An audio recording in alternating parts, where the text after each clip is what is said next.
Ciat! Tukul Arwana kembali muncul di televisi. Berikut ini profilnya.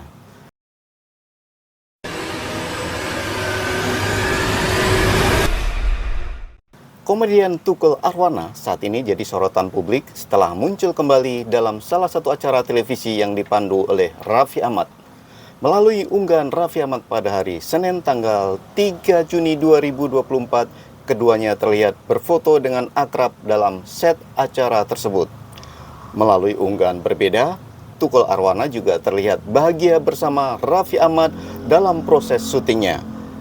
Meskipun tidak selincah sebelum sakit, Tukul juga terlihat bahagia dan bersenang-senang.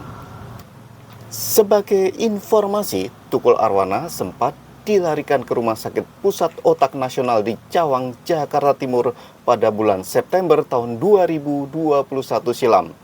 Dan setelah menjalani perawatan dan operasi secara bertahap, kondisi Tukul Arwana menunjukkan perkembangan yang positif dan masih terus melakukan fisioterapi, dan saat ini kondisinya masih terus membaik meskipun belum bisa tampil di layar kaca seperti dahulu.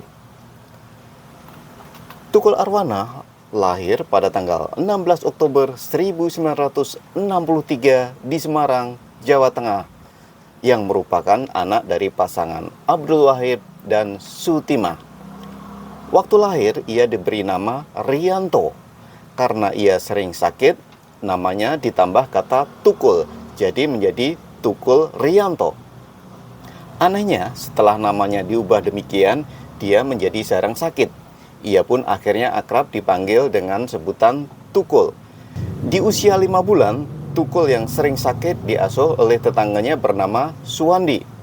Orang tua Tukul yang bernama Abdul Wahid dan Sutimah almarhum yang memiliki 4 orang anak terpaksa harus rela menyerahkan Tukul karena Suwandi sangat ingin menjadikan Tukul sebagai anak angkatnya. Tukul Arwana sudah mulai melawak sejak kelas 6 SD. Berbagai macam perlombaan lawak mulai dari tingkat kota Semarang, Jawa Tengah, DKI, dan Jabodetabek, serta tingkat nasional pernah ia ikutin. Usahanya ini ternyata tidak sia-sia.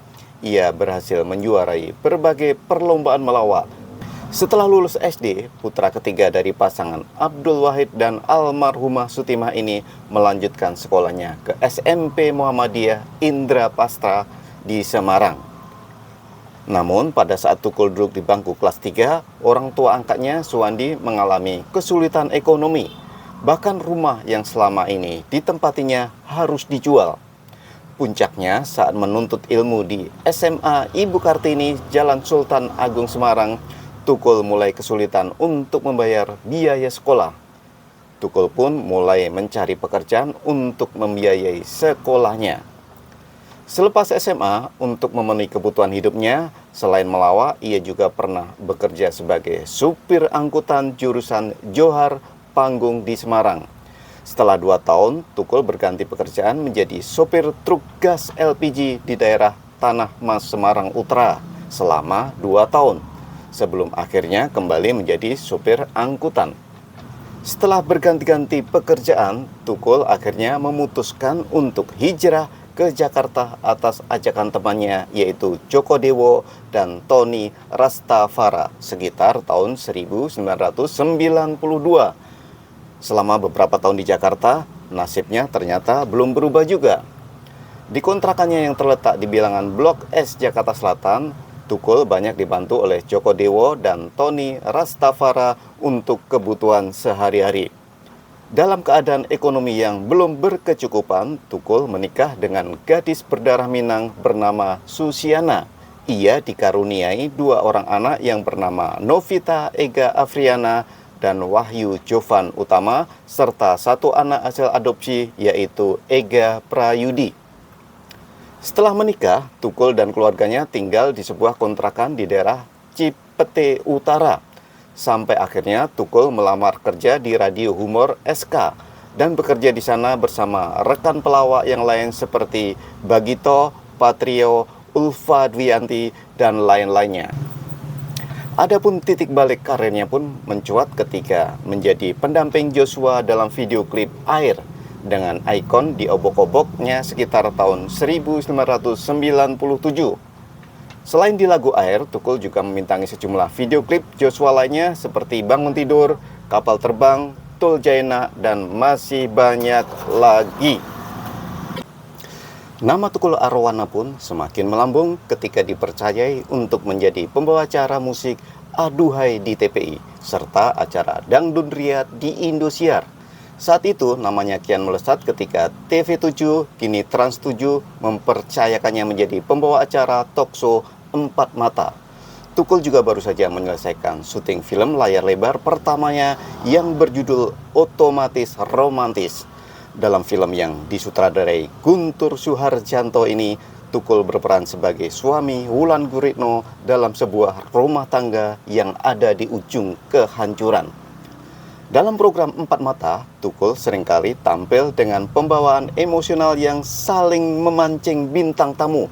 Gaya yang dilakukan Tukul di Empat Mata ini lantas membuat dunia komedi Indonesia kemudian dihiasi oleh komedian dengan pembawaan serupa, namun dengan tujuan yang berbeda, seperti Rigen Rakelna, Jarwo Kuat, Cinda Munte, Rio Dumatubun, Desta, maupun Surya Insomnia. Selain dengan pembawaan emosionalnya dalam program Empat Mata, Tukul juga mengeluarkan berbagai jargon khasnya. Salah satu jargon terkenalnya ialah kembali ke laptop, yang sering digunakan untuk memulai diskusi bersama bintang tamunya. Karirnya pun semakin cemerlang setelah didaulat sebagai presenter Empat Mata ini yang tayang di Trans7 pada September 2005 itu. Tukul terbilang sukses membawakan program ini.